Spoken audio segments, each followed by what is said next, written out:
Assalamualaikum warahmatullahi wabarakatuh. Kembali lagi bersama saya Panji di YouTube ini. Eh, Kali ini saya mau share pengalaman saya dan berbagi sedikit tips kalau bisa diambil manfaatnya terkait dengan cara pengurusan paspor, atau lebih spesifiknya adalah perpanjangan atau pergantian paspor ya.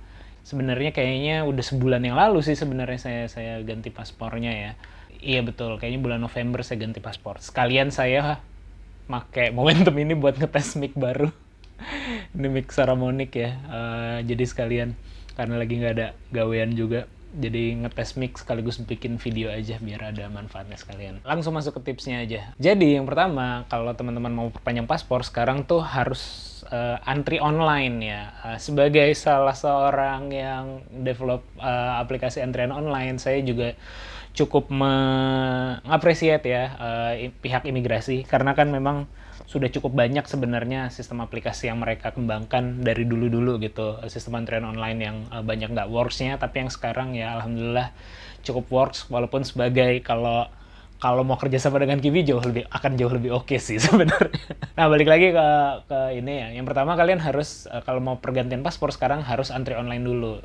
Dan antrinya itu jadi cara antrinya adalah kalian download aplikasinya, namanya layanan paspor online ya, ada di Google Play dan ada di iOS juga. Kalian bisa download itu aplikasi, lalu install di HP kalian. Tapi sebelumnya register dulu ya. Setelah install, login dulu, udah pastikan dapat login, baru nanti bisa antri. Dan yang menarik adalah antrinya tuh spesifik gitu. Antrinya tuh hanya bisa dilakukan hari Jumat, setiap hari Jumat jam 14 atau jam 2 siang gitu. Cuman memang nggak jam 2 siang tepat, karena pas saya nyoba tuh jam 2, oh ternyata nggak bisa, jam 2 lewat 5 saya nyoba lagi nggak bisa, dan baru bisa tuh jam 2 lewat 30. Dan ini saya konfirmasi juga, saya tanya ke istri saya sih, nanya ke Instagramnya. Saya ngurusnya perpanjangnya di imigrasi, kantor imigrasi Bandung ya. Jadi kita DM di Instagram ke mereka, dan mereka bilang iya tunggu aja, nanti ketika udah diumumin, diposting di akun Instagramnya mereka, wilayah manapun ya. Kalau kebetulan saya di Bandung, jadi saya mantaunya adalah akun Instagram kantor imigrasi Bandung. Nah, ketika dia udah ngepost di situ berarti udah bisa diakses. Lalu kita udah bisa akses di sekitar jam 2 sampai jam 2.30 lah kira-kira kayak gitu. Lalu kita pilih lah di situ. Kita di situ tuh milih jadwalnya, dan jadwal yang bisa kita pilih hanya seminggu ke depan. Jadi dari Senin sampai hari Jumat di minggu ke depan kalau nggak ada libur kayak gitu ya. Kalau spesifiknya di Bandung itu satu hari slotnya cuma 60. Jadi kalau 60 kali 5 dalam satu minggu tuh mereka cuma melayani 300 pengantri paspor, baik itu perpanjang ataupun buat baru, yang antrian umum lah, karena sebenarnya ada antrian khusus juga. Jadi kalau kalian yang memang butuh cepat, misalnya harus bikin hari ini dan harus jadi secepat mungkin kayak gitu, nggak perlu pakai aplikasi yang tadi, cukup datang ke sana, ada antrian prioritas lah sebenarnya untuk orang tua dan anak-anak. Tapi kalau untuk orang umum, kalau mau antri prioritas bisa, tapi bayarnya 1 juta, dan itu pungutan resmi ya, karena kita bayarnya ke PNBP juga. Ini udah saya konfirmasi juga ke pihak imigrasi Kota Bandung kayak gitu. Lalu tadi ya, balik lagi, setelah kalian install aplikasinya, lalu antri di sana untuk minggu depan, pilih hari apa, jam berapa, pilih hari apa dan waktunya pagi atau siang. Cuman ada 2 pilihan, pagi atau siang itu. Saya kebetulan milihnya pagi, lalu dapatnya jam 11 siang gitu. Jadi jam 11 sampai jam 12 cuman dikasih slot waktu untuk datang di jam segitu. Terus jangan lupa setelah kalian dapat nomor urut antriannya, lalu segera screenshot, karena waktu itu saya ngetes, saya screenshot aja kan kayak gitu.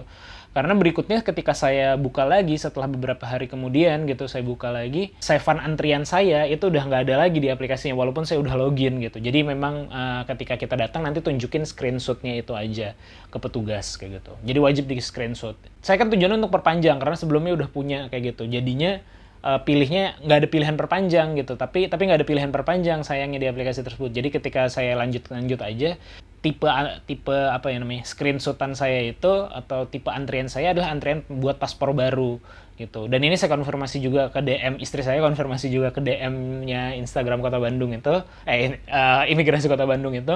Dia bilang ya nggak apa-apa antrian. Jadi kalau kalian mau perpanjang bukan bikin baru, lalu dapatnya adalah bikin baru, nggak usah di cancel. Karena kalau udah cancel nanti malah justru nggak bisa ngambil untuk antrian berikutnya ke dalam jangka waktu 30 hari ke depan kayak gitu. Makanya mendingan ya udah screenshot aja dan simpan, walaupun itu kalian mau perpanjang tapi screenshotannya atau antrian yang dapat adalah antrian bikin paspor baru, itu nggak masalah kayak gitu. Lalu berikutnya adalah datang sesuai dengan waktunya. Jadi saya waktu itu dapatnya hari Rabu jam 11, saya datang hari Rabu jam 11 ke lokasi.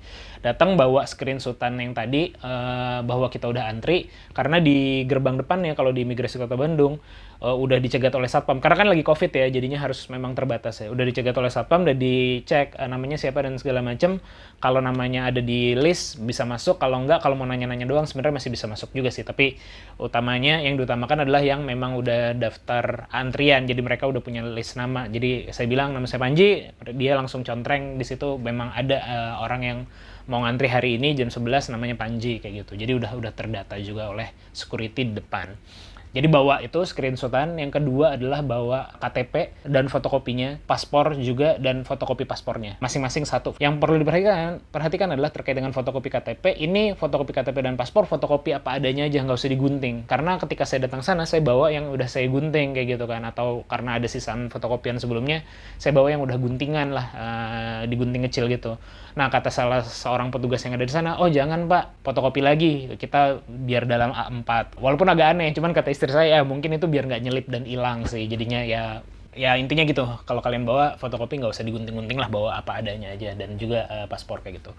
Bawa KTP, fotokopinya, paspor lama dan fotokopinya, sama materai 10.000 kayak gitu. Cuman satu aja. Kalian datang bawa itu, sambil dapat nomor antrian juga kan, kalian nanti diminta di situ kita ngisi form data terkait dengan kepentingan untuk perpanjang dan segala macam, terus data nama-nama, data diri. Kemarin saya sempat nge-shoot sih, mudah-mudahan nanti bisa ditayangkan juga ya pas lagi saya ngomongin. Setelah itu kita bawa isian kita itu dan berkas-berkas yang kita bawa, fotokopian tadi, ada loket di situ. Lalu nanti si petugasnya nge-cross check berkasnya dan ditanyakan oleh dia, kamu mau paspor elektronik atau paspor biasa kayak gitu. Saya sebenarnya tertarik pengen bikin paspor elektronik gitu karena katanya free ke Jepang. Walaupun harganya lebih mahal ya. Jadi kalau yang elektronik itu harganya 650.000, sedangkan yang biasa itu adalah 350.000 gitu. Jadi saya tanyalah ke mereka gitu, ke petugasnya yang ada di situ. Oh, kelebihannya paspor elektronik apa? Dia bilang, oh iya itu bisa free ke Jepang. Terus saya tanya lagi, selain itu apa lagi? Nggak tahu juga, saya juga belum pakai gitu. Jadinya ternyata petugasnya sendiri belum pakai paspor elektronik gitu. Jadinya gara-gara dia juga tidak tahu informasinya, akhirnya saya pilih paspor yang biasa aja. Kita nggak langsung bayar di situ ya. Setelah itu kita store, nanti kita harus nunggu sampai antrian kita dipanggil untuk ke dalam tempat foto dan pengambilan sidik jari. Sidik jari 10 sidik jari lah standar kayak gitu. Lalu foto cepet, kurang lebih cuman 1 jam kalau lancar semuanya. Lalu keluar dari ruang foto itu kita akan udah dapet semacam kayak slip pengambilan dan slip pembayaran, yang mana itu harus segera kita bayar. Jadi setelah bayar itu kita harus nunggu 4-7 hari gitu intinya, sampai paspor kita jadi. Saya sih 4 hari doang gitu. Saya 4 hari datang lagi ternyata udah jadi. Nah, tips berikutnya adalah untuk pembayaran, si petugasnya bilangnya adalah bayar bisa di depan di kantor pos. Tapi karena waktu itu saya udah jam 12 pas ke kantor pos depan, ternyata di kantor posnya lagi tutup, istirahat gitu, saya pulang aja gitu. Dan ternyata nggak mesti ke kantor pos dan nggak mesti datang ke bank juga. Bayar PNBP itu via internet banking juga bisa gitu. Saya pakai Mandiri, saya bayar PNBP via Mandiri Internet Banking dan udah bisa kayak gitu. Cuman ketika pengambilan adalah catatan pentingnya, kalau bayar di bank dan kantor pos kan dapat slip secara langsung gitu. Sedangkan kalau bayar via Internet Banking kan nggak dapat slip fisiknya. Dan itu dibutuhkan. Jadi saya juga kaget sih ketika hari pengambilannya. Jadi saya itu foto hari Rabu, terus Kamis, Jumat, Senin, Selasa atau Rabu saya ambil minggu depannya gitu.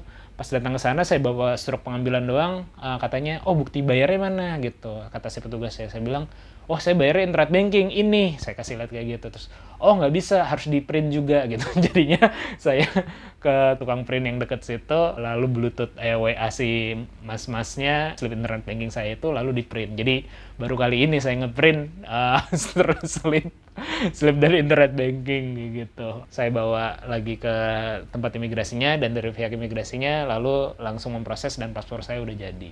Jadi kurang lebih kayak gitu proses pergantian atau perpanjangan. Kata petugasnya sih lebih tepat pergantian ya, karena paspor itu tidak ada yang diperpanjang karena nomor paspornya itu baru gitu. Gitu aja tips dari saya, semoga bermanfaat. Sampai ketemu lagi di tips berikutnya, bye.